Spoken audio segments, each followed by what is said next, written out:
¿Por qué la gente incumple de manera sistemática las normas? ¿Y por qué además considera que está bien hacerlo?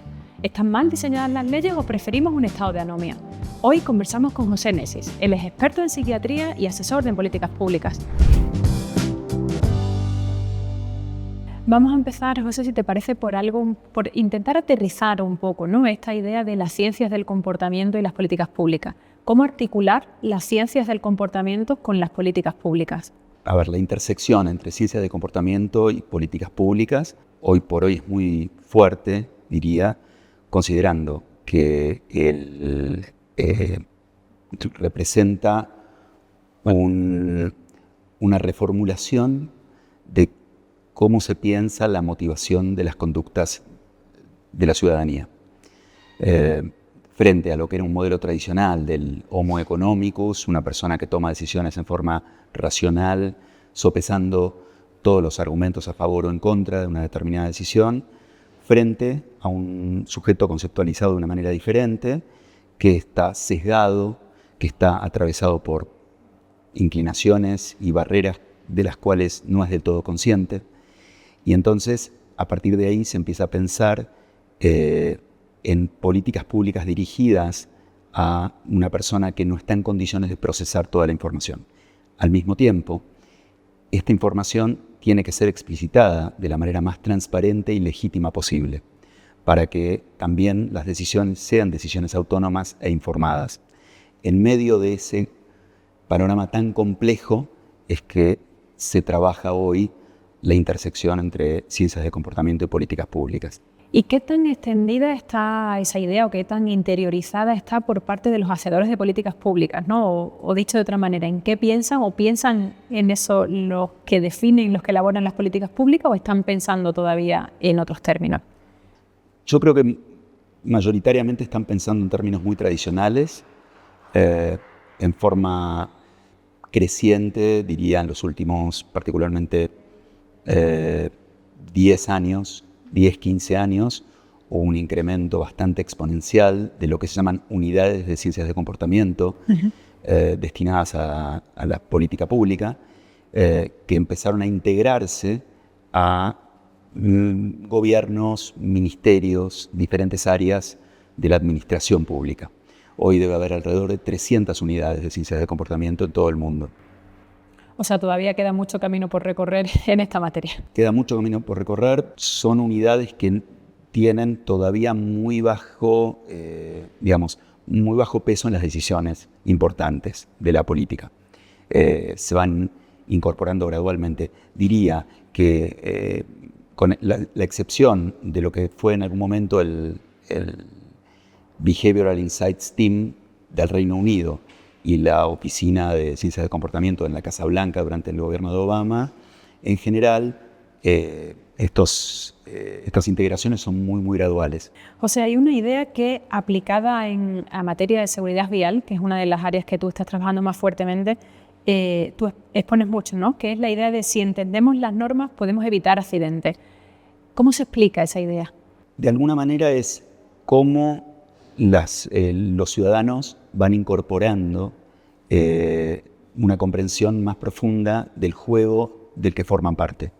Y uso la palabra juego no en términos lúdicos, sino en términos de la teoría de juegos, por ejemplo. Es decir, de diferentes modelos de conducta que plantean juegos de expectativas recíprocas, en donde alguien está esperando. Alguien define su propia conducta en gran medida por qué espera de la conducta de los demás. Y los demás incluyen los estados o los semejantes, ¿sí? Entonces,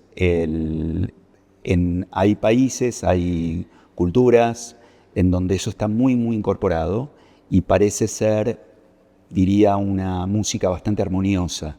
Pero no es lo que pasa en la mayor parte del mundo, y que esto no pase. Esta disonancia en lugar de armonía genera muchísimas víctimas y tiene un costo muy pero muy alto para la salud, por ejemplo. Entonces, en términos de resultados, el caso de seguridad vial que tú mencionas, en algún momento le hemos dado mucha relevancia porque nos parece un escenario ideal para el estudio del comportamiento, en tanto no hay factores de poder que persigan un fin determinado con resultados disvaliosos. Por ejemplo, como podría ocurrir en el ámbito del narcotráfico, las adicciones junto con el narcotráfico, el delito común junto con el mundo del delito forman pares inseparables. No pasa en otros ámbitos como la seguridad vial.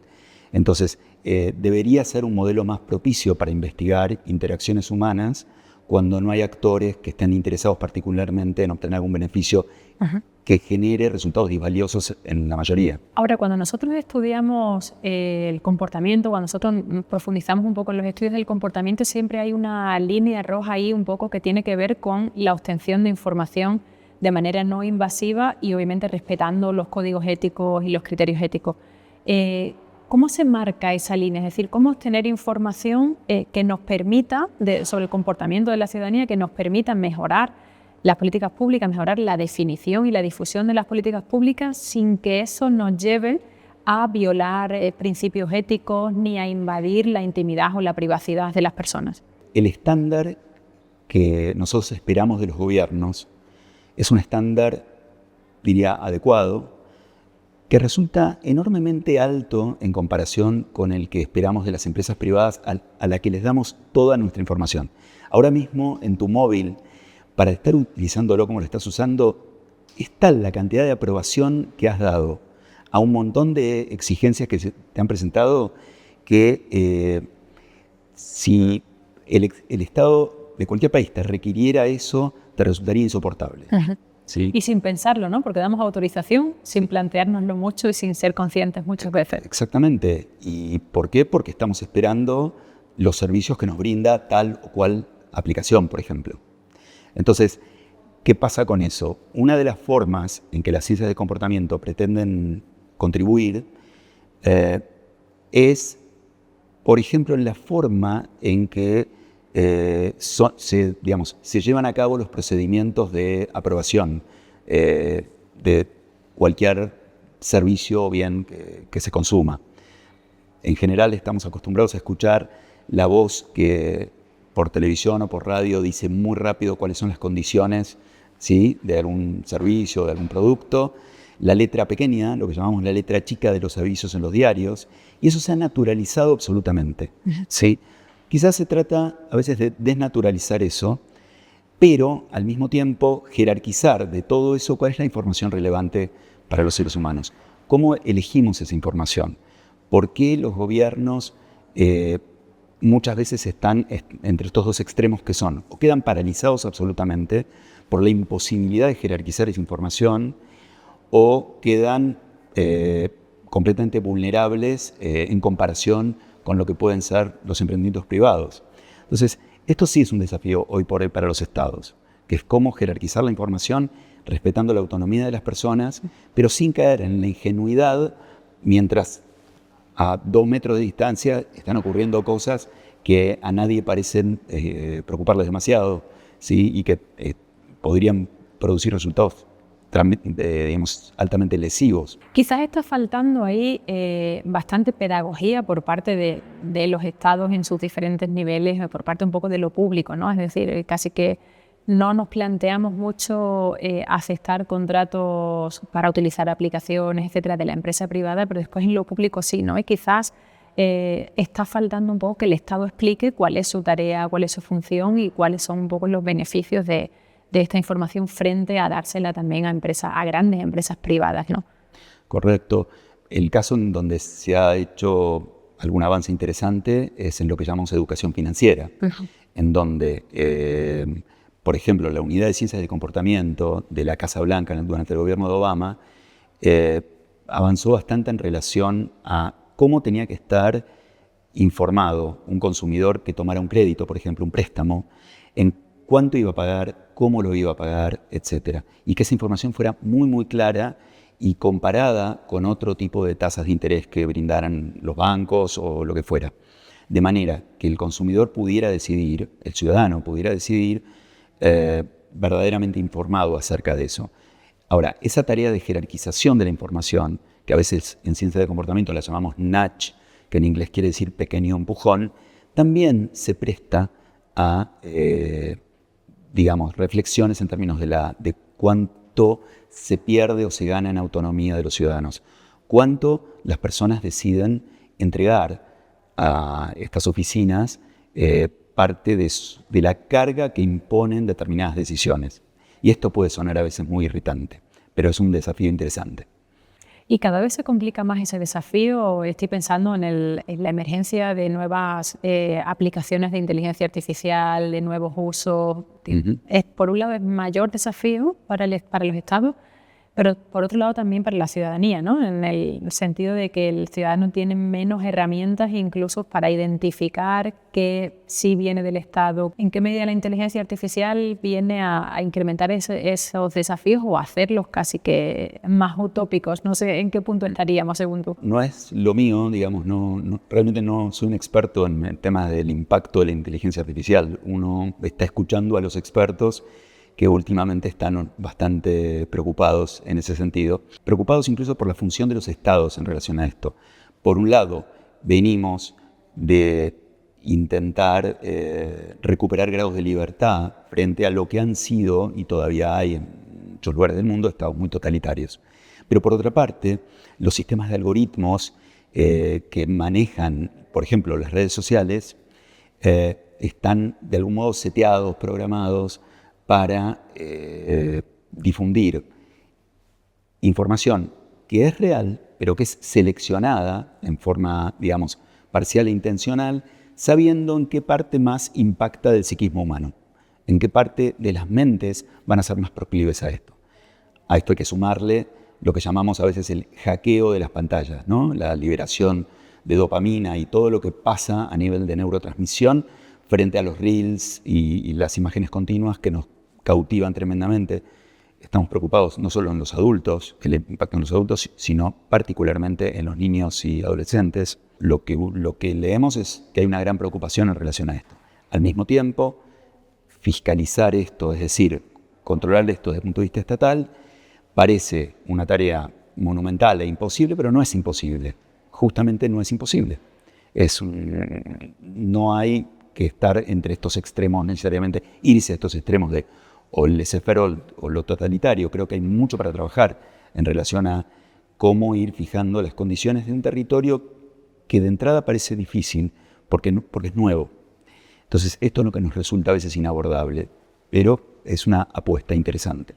José, si volvemos un poco al tema del cumplimiento de la norma, si uno mira datos tanto del Latinobarómetro como del Eurobarómetro, la verdad es que es muy alarmante el índice o el nivel de ciudadanos, sobre todo del sur de Europa y de América Latina, que incumplen la norma y que además creen que eso es normal o que está bien.